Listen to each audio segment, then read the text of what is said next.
Hai hai hai, waktunya update lanjutan cerita Ak. Di video yang lalu Ak sudah mulai mengerjakan quest. Quest yang diambil emang quest ringan sih, tapi gitu-gitu ada pelajaran pentingnya loh yang bisa Ak dan kita ambil. Selain itu, Ak juga dapat teman baru yang bernama Ponta. Di video yang lalu kan aku sempat nanya ke kalian, Ponta ini hewan apa sih? Apakah tupai atau rubah? Nah, di video ini akan ada jawabannya. Jadi, kalian wajib banget buat nonton sampai akhir.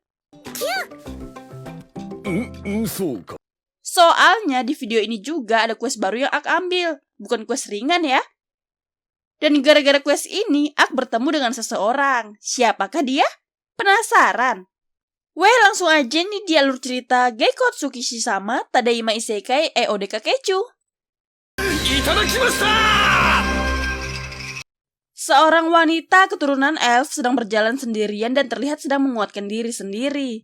Katanya perjanjian perdamaian dengan manusia hanyalah omong kosong belaka. Karena sekarang manusia sedang mengincar dan menginvasi tanah elf. Bagi yang belum tahu invasi itu apa, nih aku tampilkan pengertiannya ya teman-teman.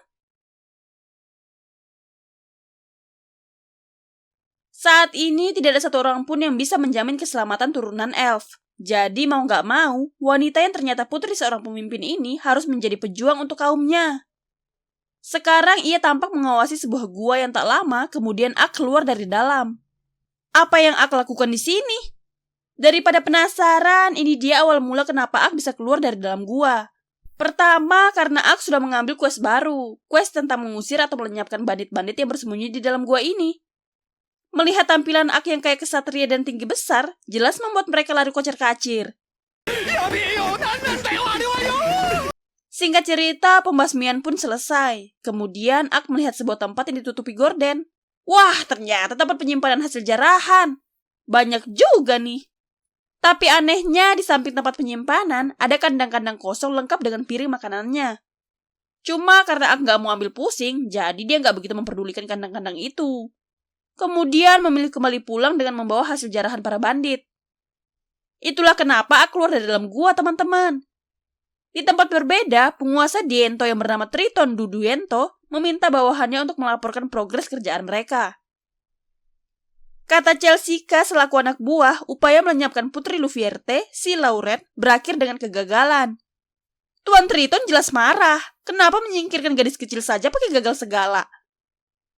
Chelsea kembali berkata kalau seluruh orang suruhan mereka disingkirkan sama seorang tentara bayaran yang tak sengaja sedang lewat sana.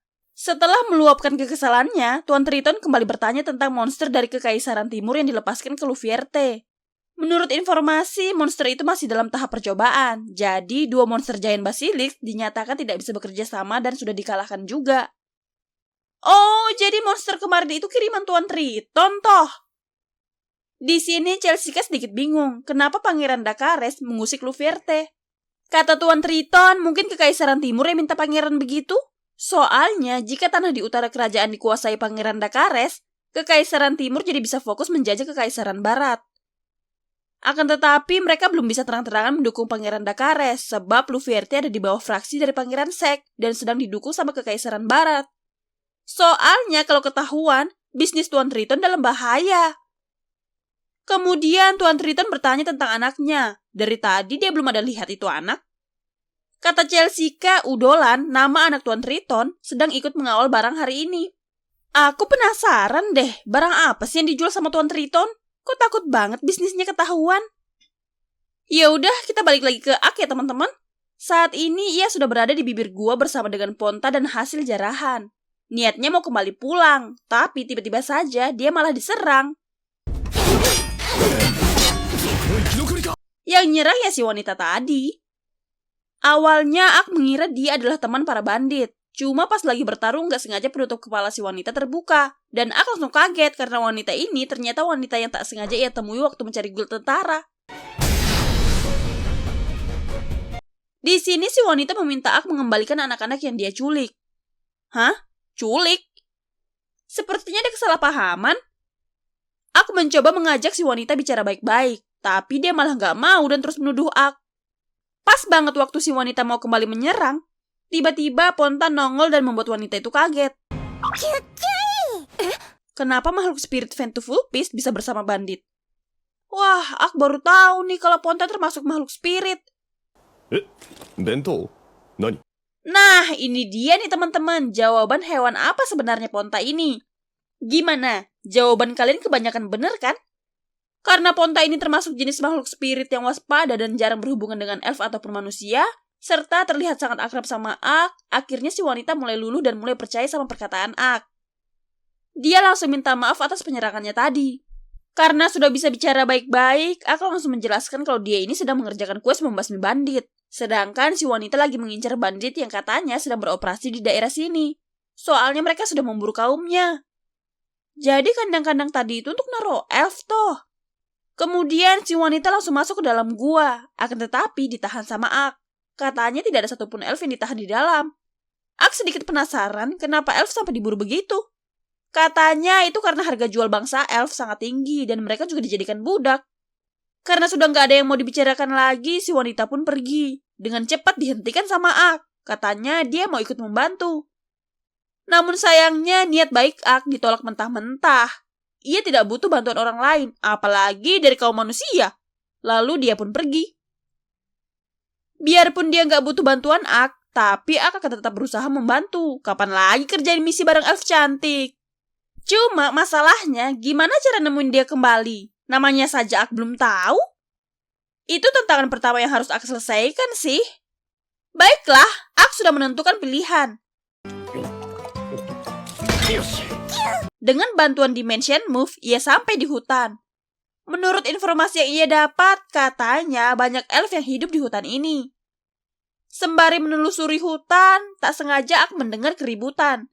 Ternyata ada bandit yang sedang berburu elf. Rupanya ini komplotan Udolan, anak Tuan Triton. Dan bisnisnya ini toh, pantesan aja. Setelah berhasil menangkap, ia menyuruh anak buahnya memasang kalung khusus ke elf-elf itu. Wah, yang kena tangkap anak-anak semua. Karena elf terakhir yang ditangkap memasang wajah marah, alhasil dia jadi ngerasain sakitnya teriris pedang. Melihat aksi kasar Udolan, anak buahnya memperingati dia. Dia malah bawa-bawa papanya. Ak yang sedari tadi mengawasi mereka jelas tidak bisa nggak ikut campur. Dia harus menolong elf-elf itu. Akan tetapi wanita yang dia cari sudah menyerang mereka duluan. Ak spontan kesenangan dong. Dengan wajah penuh amarah, wanita itu meminta anak-anak elf yang ditahan segera dilepaskan. Melihat kedatangan Dark Elf, anak buah Udolan senang bukan main. Katanya kalau dia dijual, pasti harganya selangit. Dengan wajah kegirangan, mereka pun menyerang si wanita. Sayangnya nasib baik tidak berpihak pada mereka. Ak yang menonton langsung terkagum-kagum. Sepertinya memang benar wanita itu tidak butuh bantuannya. Melihat timnya mulai terpojok, Udolan mencoba mengancam menggunakan buruan elfnya tadi. Kalau sudah begini, wanita itu nggak bakal bisa sembarangan gerak. Alhasil keadaan berbalik. Tunggu dulu, masih ada Ak.